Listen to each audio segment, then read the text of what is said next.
Chosen one, you are an absolute genius in how you held yourself in this situation, and that composure is dismantling everything built against you.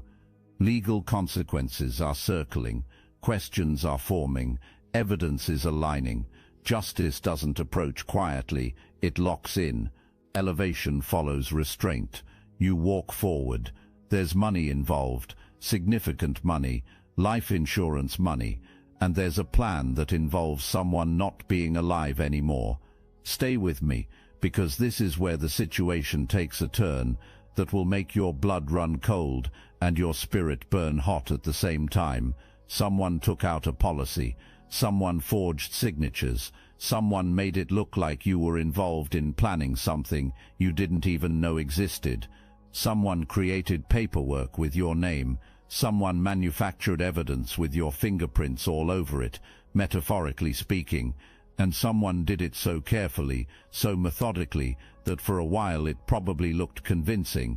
But here's the first crack in the perfect plan. The hit that was ordered never happened. The death that was planned never occurred. Whatever was set in motion fell apart before it could manifest into reality. And now all that evidence someone created, all those forged documents, all those fake signatures remain sitting there. But instead of proving your guilt, these materials are about to prove guilt elsewhere. Because someone official is looking at those documents right now. Someone with training and experience and the authority to dig deeper. And this person's interpretation isn't matching what your betrayer wanted seen. There's someone at the center of this conspiracy, an energy that's been operating in shadows, so thick you might not have even known this person existed. This person is connected to your past somehow, maybe through someone you dated, maybe through family connections, maybe through business dealings you barely remember. But this person is there, and this person has been the architect of this entire scheme. This is the one who convinced others to participate. This is the one who forged the signatures. This is the one who thought you could be framed and walked away clean. This person underestimated you in ways they're about to regret for the rest of their life. This person has their own desperation driving them, debts they can't pay, legal troubles they can't escape, a past that's catching up faster than they can run, and in their twisted logic, destroying you seemed like the perfect solution. This person looked at your life and saw someone too kind to fight back dirty, someone too trusting to see the trap until it closed, someone whose reputation was clean enough that accusations would shock people into believing them. This person studied you like prey and made their move believing you'd never see it coming. But while the plotting happened, while the forging and scheming and trap-setting continued, something else was happening. The universe was watching. Your ancestors were taking notes. Divine protection was activating around you like an invisible shield, and the very systems this person thought could be manipulated started working against them instead. Every piece of fake evidence this person created has tells that professionals can spot. Every forged signature has inconsistencies that forensic experts recognize immediately. Every attempt this person made to frame you left more proof of the framing itself. What this person perceived as cleverness was actually documentation being created. There's an investigation underway. Real investigators with real authority are looking at real evidence, and these investigators have already eliminated you as a suspect. They're not circling around you, they're surrounding you with protection. The case they're building isn't against you, it's for you, because when they looked at all that manufactured evidence, when they examined those forged documents, when they checked the timelines and the financial transactions and the digital footprints, they saw exactly what happened. They saw an innocent person being set up by desperate criminals, and that changed everything. You're about to be contacted by someone official. It might be soon, but it's coming, and when that call comes, when that email arrives, when that person shows up at your door with credentials and a serious expression, your first instinct might be fear, your heart might race, your mind might spiral. But I need you to understand something crucial. That contact is your vindication walking up to introduce itself. That person isn't there to arrest you. That person is there to recruit you.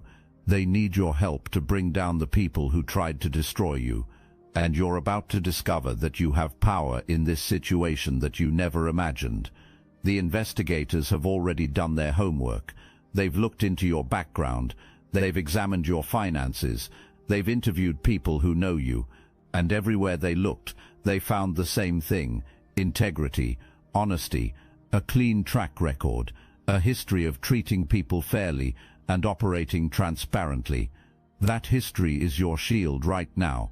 That reputation is your armor, and it's protecting you more effectively than any lawyer could.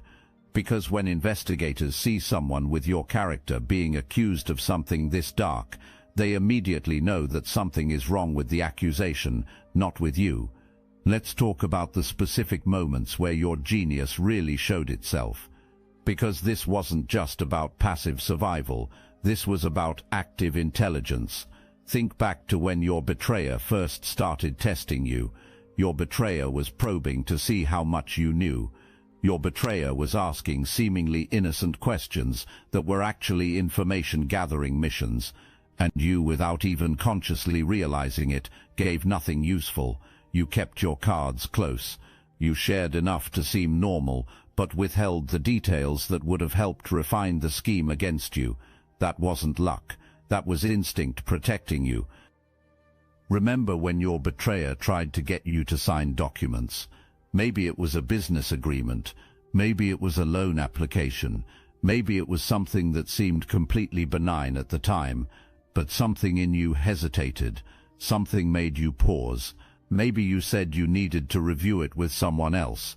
Maybe you claimed you wanted your own lawyer to look at it first. Maybe you just kept forgetting to bring it back signed. Whatever excuse you used, your subconscious knew those documents were dangerous. And by not signing them, by creating delay after delay, you prevented your betrayer from having your legitimate signature available to practice forging. You blocked a crucial step in the plan, without even knowing there was a plan to block. If this message aligned with your purpose, hype this video so fellow chosen ones can find their confirmation. And let's talk about the times you almost broke. The moments when you were so hurt, so angry, so betrayed that you almost lashed out, almost sent that scathing message, almost spread those rumors, almost fought fire with fire, but you didn't. And that restraint wasn't weakness, that was strategic brilliance. Because if you had retaliated, if you had descended to that level, it would have been used against you. Your reaction would have been pointed to as evidence of your instability, your aggression, your capability for harm. You were being baited. Provocation was happening to get you to do something that could be used. And you didn't take the bait.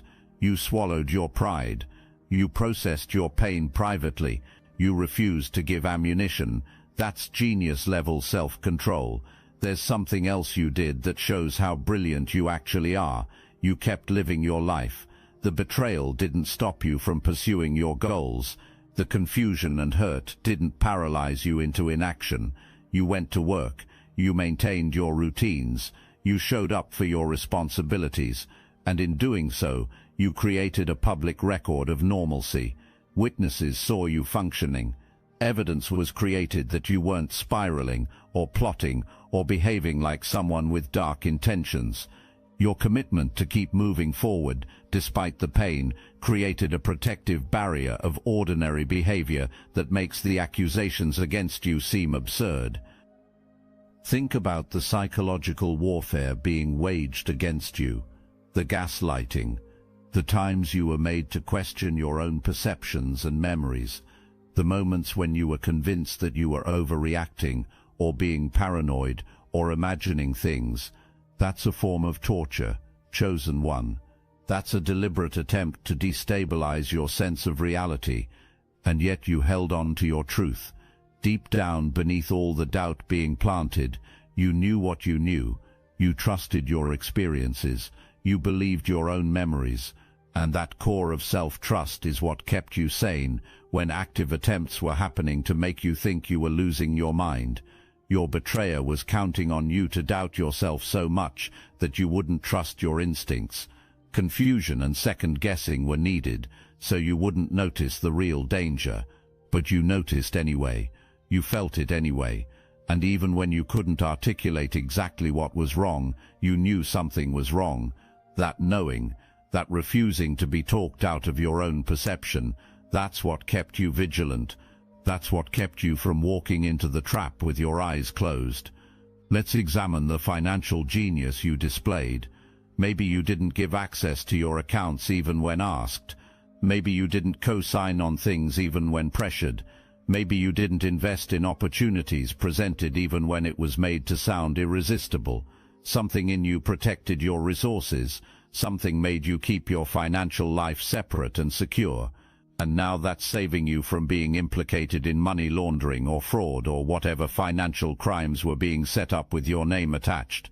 There's also the matter of how you handled emergencies created for you. Because emergencies were definitely created, weren't they? Sudden crises that required your immediate help.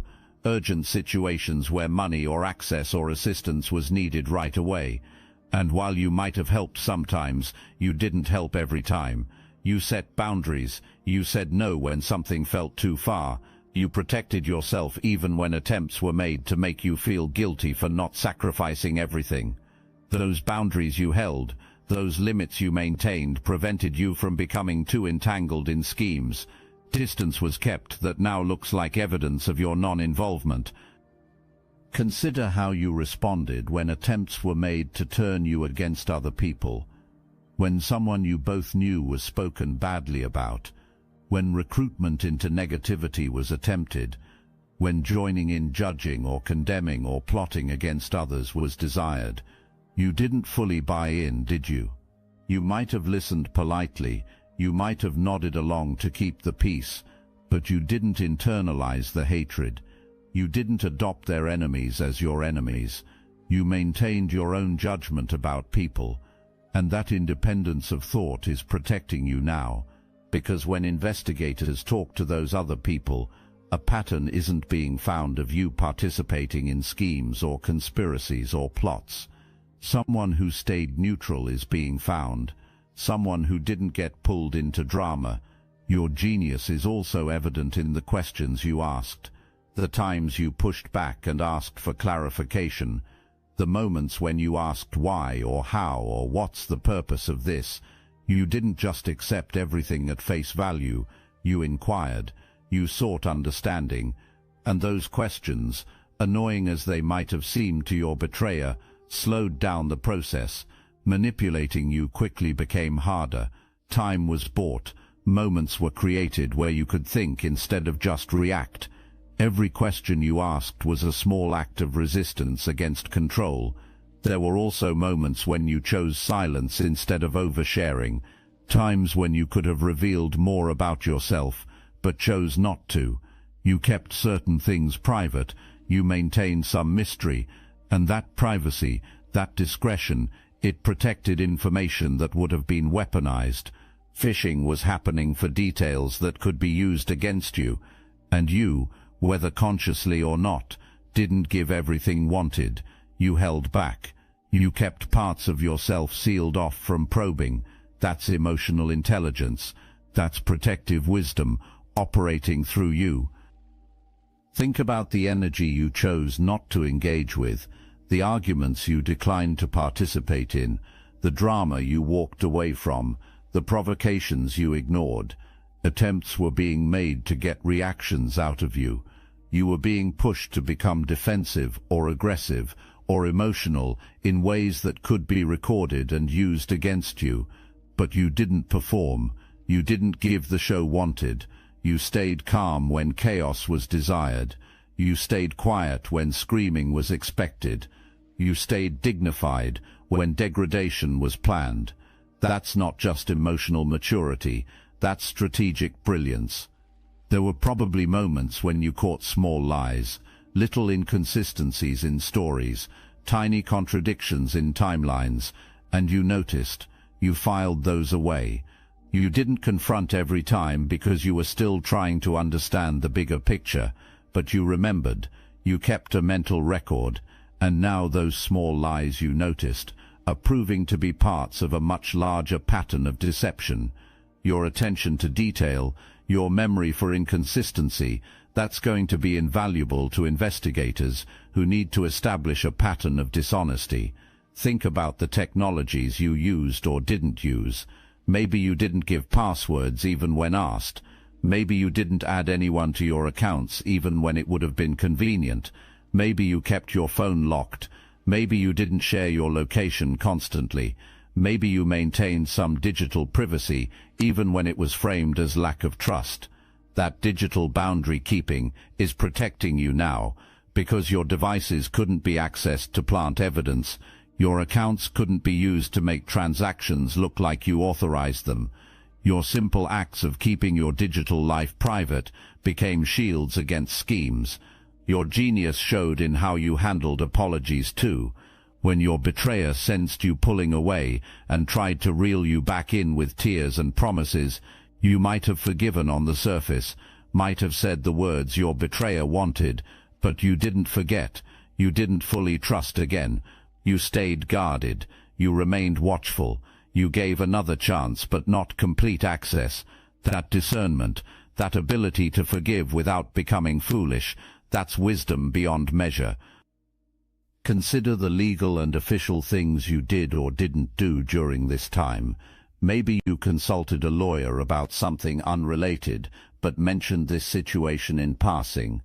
Maybe you documented strange occurrences in emails to yourself. Maybe you contacted authorities about something minor that now connects to the larger pattern. Maybe you filed reports or made official complaints that seemed insignificant then, but are crucial now. Your instinct to make things official, to create paper trails, to involve third parties, that instinct was protecting you by creating a record that contradicts the false narrative. Let's address the spiritual practices that kept you grounded. Maybe you prayed more during this time. Maybe you meditated. Maybe you journaled. Maybe you sought counsel from spiritual advisors or religious leaders. Whatever practices kept you connected to something bigger than yourself, these practices were anchoring you in truth. These practices were preventing you from being swept away by lies. These practices were maintaining your connection to divine protection, even when you couldn't see it operating. Your commitment to your spiritual life wasn't just personal development, it was strategic protection. Your betrayer likely tried to love-bomb you at various points. Your betrayer showered you with attention and affection and gifts and promises. Your betrayer tried to overwhelm your doubts with displays of devotion, and you might have enjoyed it in the moment, but you didn't let it erase what you knew. You didn't let the performance replace your perception. You held both realities at once, the reality of current niceness and the reality of past shadiness. You didn't let good treatment in the present make you forget bad treatment in the past. That's emotional sobriety. That's refusing to be manipulated by intermittent reinforcement. Think about the physical spaces you controlled, your home, your car, your workspace. You didn't give free access to all your environments. You maintained some territories that were yours alone, and that physical boundary keeping prevented your betrayer from planting evidence. Your betrayer couldn't access your belongings to forge things. Your betrayer couldn't stage scenes that could be used against you. Your natural desire for personal space became a protective barrier against physical manipulation of your environment. There's also the matter of how you presented yourself to the world during this time. You didn't dramatically change your appearance or behavior. You didn't suddenly start acting erratic or suspicious. You stayed consistent with who you've always been, and that consistency is your alibi. It's proof that you weren't going through the kind of transformation that precedes violent or criminal behavior. You remained recognizably yourself, steady, predictable, trustworthy. That stability in self-presentation is evidence of your innocence. Your betrayer was probably monitoring your social media, watching what you posted, seeing who you interacted with, looking for information that could be used or twisted, and you, possibly without knowing why, became more private online. You posted less personal information. You shared fewer details about your whereabouts and activities. That online discretion protected you from giving intelligence that could be used to refine the frame job. Your digital quietness was actually digital safety. Look, you already know the attacks weren't random, and if you're paying attention, you can feel it. Their walls are closing in. So let's talk about what we're doing about it. That's why I built Destiny Engine. It generates personalized sequences that help you rewire betrayal into transcendence, turn isolation into sacred power, and transform their downfall into your rise. We are using the Dark Elite's own weapons against them, taking their declassified consciousness technology that programmed competition and scarcity and repurposing it to serve cooperative intelligence. The beauty is, you don't even have to lift a finger. You put on the headphones, press play, and your subconscious is rewired, while your enemies collapse under the weight of their own lies. This is why I created it in the beginning, so everything they did to break you becomes fuel for your purpose. The collective upgrade is underway. Start your Destiny Engine for $1 today, and watch divine justice accelerate in your life. Link in the description. Professional investigators are really good at spotting frame jobs. These investigators have seen this pattern before. They know how guilty people behave when cornered. They recognize the signs of manufactured evidence. They understand the difference between someone who's nervous because something is being hidden and someone who's nervous because confusion exists about why questioning is even happening. And when these investigators talked to the people trying to implicate you, they saw panic, they saw desperation, they saw stories that shifted, they saw details that didn't align. But when they're about to talk to you, they're going to see something completely different. You're going to tell the truth. Simple, straightforward truth. And that truth is going to fill in gaps in the investigation that couldn't be closed without you. You witnessed things you didn't even realize were significant at the time. You heard conversations that seemed normal, but were actually planning sessions for this scheme. You noticed behaviors that confused you, but now make perfect sense in context. All of that information is stored in your mind, waiting to be accessed. And when you start sharing it with people trained to listen, you're going to be amazed at how valuable your testimony actually is. But more than that, the investigators are going to recognize something in you, a skill set you might not have known you possessed. Maybe it's your ability to remember details with unusual clarity. Maybe it's your talent for reading people and situations. Maybe it's your